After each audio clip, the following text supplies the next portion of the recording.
अस्सलामु अलैकुम वरहमतुल्लाहि वबरकातुहू। खुश आमदीद इस्लामी टीचर चैनल पर। कैसे हैं आप सब लोग? उम्मीद है कि आप सब लोग खैरियत से होंगे। अल्लाह तबारक व तआला से दुआ है कि अल्लाह पाक हमें दीन का काम करने की और इस पर अमल करने की तौफीक अता फरमाए। आमीन सुम्मा आमीन। वीडियो शुरू करने से पहले आप सबसे गुजारिश है कि अगर आप लोग इस्लामी टीचर चैनल पर नए हैं तो इस चैनल को सब्सक्राइब कर लीजिएगा, बेल नोटिफिकेशन को ऑन कर लें ताकि हमारी आने वाली हर वीडियो का नोटिफिकेशन आप तक पहुँच जाए। आज की वीडियो में हम बात करेंगे सिफ़ात हरूफ के बारे में कि सिफ़ात हरूफ क्या है, ये सिफ़ात क्या चीज़ है। इस सिफ़ात को सीखने के लिए आपकी तवज्जो बहुत ज़रूरी है। पूरी तवज्जो के साथ इसको सीखेगा। मखारिज और इस्तिलाहात पर तो वीडियो हमने बना दी गई हैं। एक बात याद रखिएगा कि जितना मखारिज को सीखना ज़रूरी है उतना ही इन सिफ़ात का सीखना भी ज़रूरी है।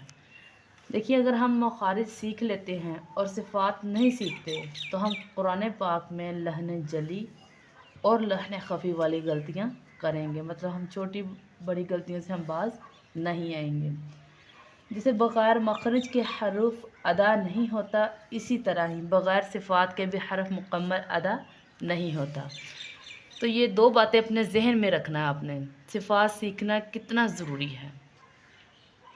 हरूफ के सिफ़ात के साथ अदा करने से एक ही मखरज के कई हरूफ आपस में मुख्तलिफ और मुमताज़ हो जाते हैं। मसलन के ता, दाल और तवा। अब आपके सामने ये जो बताए हैं कि मखरज की क्लास में आपने यकीनन इनको देख लिया होगा कि इनका मखरज तो एक ही है। जैसे ता, दा, तवा, नोके ज़ुबान और सनाया उलिया की जड़ें। अब इनमें फ़र्क क्या है? अब ये इनमें फ़र्क है कि जो ता और दाल है इनको हमने बारीक पढ़ा है और तवा को हमने मोटा पढ़ा है।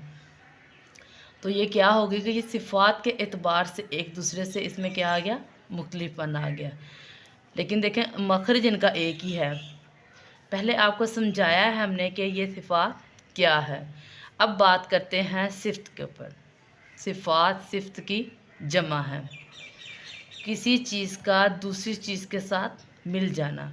और इसका इस्तिलाही मानी है, हरफ की इस कैफियत को कहा जाता है जिससे एक ही मखरज के कई हरूफ आपस में मुख्तलिफ और मुमताज़ हो, इसे सिफ़त कहा जाता है। इस सारी बात को हमने याद रखना है क्योंकि अगले कुछ दिन हमने इसी मौजू पर ही बात करनी है, सिफ़त के ऊपर ही हमने बात करनी है। अब आपको बताते हैं कि सिफ़ात की कितनी अक़साम हैं। सिफ़ात की दो अक़साम हैं, सिफ़ात लाज़िमा और सिफ़ात आर्ज़ा। तो पहले बात करेंगे सिफ़ात लाज़िमा के बारे में कि सिफ़ात लाज़िमा किसको कहते हैं। वो सिर्फ जो हर हाल में करनी ही करनी है, इसको हम छोड़ नहीं सीख सकते। अब लफ्ज़ से देख लें कि जो लाज़िमा है मतलब कि उसमें कोई तो चीज़ लाज़मी होगी ना। यानी हरफ की वो सिफ़ात जो हरफ के लिए हर वक़्त ज़रूरी हो, इसके बगैर हरफ अदा ही नहीं होगा। हरफ क्या हो जाएगा, नाक़िस हो जाएगा, असल मकसद इसका ख़त्म हो जाएगा। अब अगर है सिफ़ात आर्ज़ा। सिफ़ात आर्ज़ा किसे कहते हैं? जो आर्ज़ी तौर पर हो, जो सिफ़त क्या हो, आर्ज़ी तौर पर है। हरफ की वो सिफ़ात जो हरफ के लिए कभी हो और कभी ना हो।